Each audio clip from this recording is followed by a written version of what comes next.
Well, I've been a journalist for about 25 years, and I was educated to lie, to betray, and not to tell the truth to the public.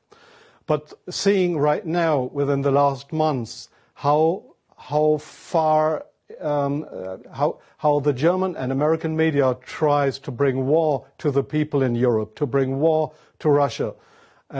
This is a point of no return, and I'm going to stand up and say it is not right what I have done in the past, to manipulate people, to make propaganda against Russia, and it is not right what my colleagues do and have done in the past, because they are bribed to betray the people, not only in Germany, all over Europe. The reason writing this book was that I am very fearful of a new war in Europe, and I don't like to have this situation again, because war is never coming from itself. There is always people behind it to push for war. And this is not only politicians, this is journalists too. And I just have written in the book how we have betrayed in the past our readers just to push for war, and because I don't want this anymore. I'm fed up with this propaganda. We live in a banana republic and not in a democratic country where we have press freedom, where we have human rights. If you see the German media, especially my colleagues who day by day write against the Russians, who are in transatlantic organizations and who are supported by the United States to do so, well, people like me, I became an honorary citizen of the state of Oklahoma in the United States. Just why? Just because I write pro-American. I wrote pro-American. I was supported by the Central Intelligence Agency, by the CIA. Why? Because I should be pro-American. I'm fed up with it. I don't want to do it anymore. And so I've just written a book not to earn money. No, it will cause a lot of trouble for me, just to give the people in this country, in Germany, in Europe, and all over the world, just to give them a glimpse of a view what goes up behind the closed doors. Yes, there is many examples for that. If we go just back to history, if you go into the year 1988, if you go to your archives, you will find in March 1988 there was in Iraq the Kurdish people have been gassed with poisoned gas. That is known all over the world. But in July 1988, they sent me to a town called Zubaydat, that is on the Iraqi-Iranian border.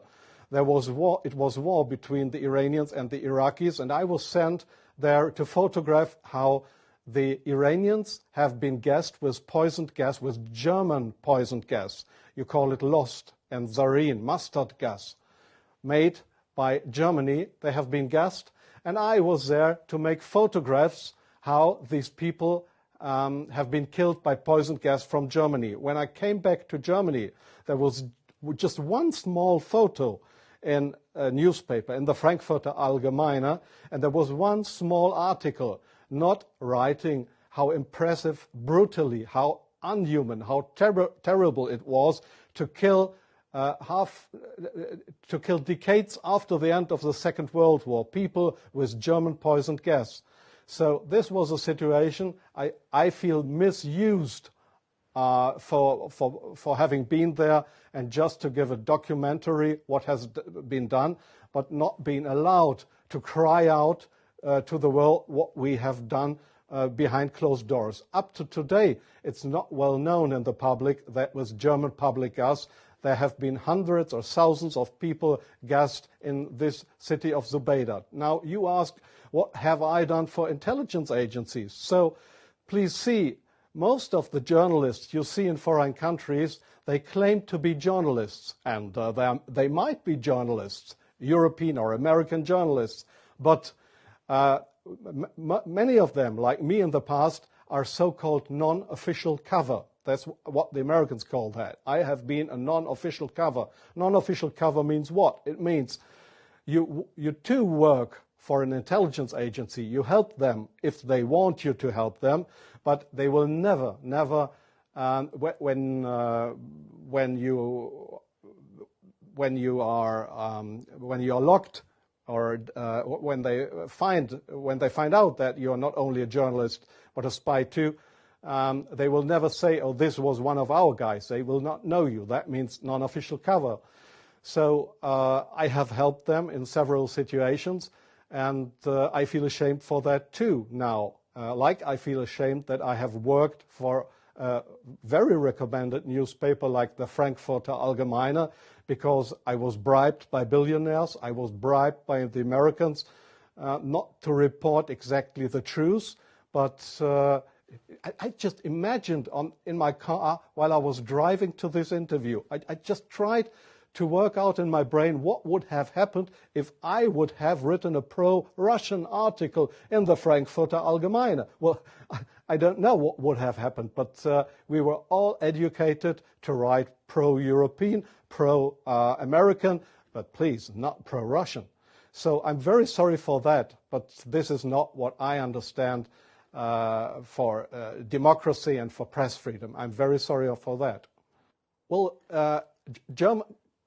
yes, I understand your question very well. Germany is still a kind of a colony of the United States. You see that in many points, like the majority of the Germans don't want to have nukes in our country, but we still have American nukes. So we are still a kind of a colony of the Americans.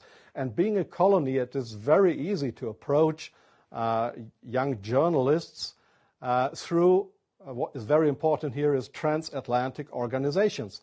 All journalists from really respected and recommended big German newspapers, magazines, radio stations, TV stations, they are all members or guests of those big transatlantic organizations. And there, in these transatlantic organizations, you are approached to be pro-American, and there is nobody coming to you and say, "Well, we are the Central Intelligence Agency. Would you like to work for us?" No, this is not the case how it happens. What they do, these transatlantic organizations, is they invite you for seeing the United States. They pay for that. They pay all your expenses and everything. So you are bribed. You get more and more corrupt, because they make you good contacts.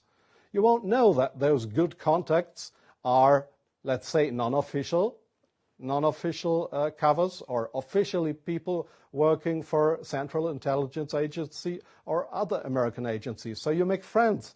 You think they are friends, and you cooperate with them. They ask you, "Well, could you do me this favor? Could you do me that favor?" And so your brain more and more is brainwashed through these guys. And your question was, is this only the case with German journalists? No, I think it is especially the case with British journalists, because they have a much closer relationship. It is especially the case with Israelis, of course, with French journalists for a part, not that big as with German or with British journalists. It is the case for Australian journalists, for journalists from New Zealand, from Taiwan, well, there is many countries in the Arab world, like Jordan, for example, like Oman, the Sultanate of Oman. There is many countries where this happens, where you find people to claim they are respected journalists, but if you look behind them, you'll find they are puppets on a string of the Central Intelligence Agency. I'm sorry in interrupting you. I'll give you one example. Sometimes the intelligence agencies, they come to your office and want you to write an article. I give you an example not from strange other journalists, from me myself. I've just forgotten the year. I just remember that the German Foreign Intelligence, Bundesnachrichtendienst, it is just a sister organization of the Central Intelligence Agency. It was founded by the American Intelligence Agency. So one day the BND, this German Foreign Intelligence Agency, came to my office at the Frankfurter Allgemeine in Frankfurt. And they wanted me to write an article about Libya and about Colonel Muammar Gaddafi. I had absolutely no secret informations regarding Colonel Muammar Gaddafi and Libya. But they gave me all these secret informations, and they just wanted me to write, to sign the article with my name. I did that, but it was an article that was published in the Frankfurter Allgemeine that originally came from the Bundesnachrichtendienst, from the German Foreign Intelligence Agency. So do you really think that this is journalism, intelligence agencies writing articles? Oh yes, that article, I have reprinted it partly in my book. That article was how Libya and Colonel Muammar Gaddafi, how he secretly tried to build a poison gas factory, I think in Rabta was the name, yeah.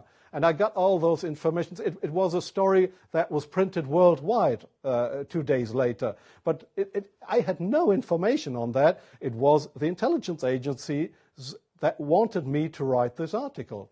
So, but this is not the way journalism should work, that intelligence agencies, that they decide what is printed and what not. If I say no, I give you an example from a very good example if you say no. Well, we have a rescue unit in Germany with helicopters for traffic accidents. It's called, they call themselves the Yellow Angels. There was one guy who didn't want to cooperate. He was a pilot of the helicopter service of the Yellow Angels in Germany. This guy said no to the Foreign Intelligence Service, Bundesnachrichtendienst, when they approached him and wanted him as a non-official cover to work for the German Foreign Intelligence Agency, just to pretend to be somebody from the Yellow Angels. So what happened was that he lost his job.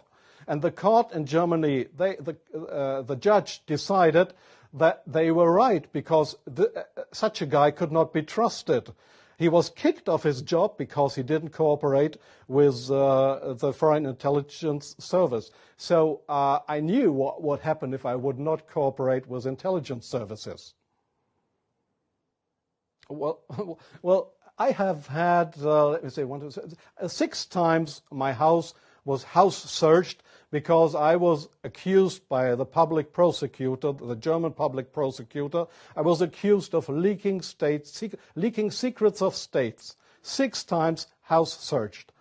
Well, they hoped that I wouldn't do that ever again.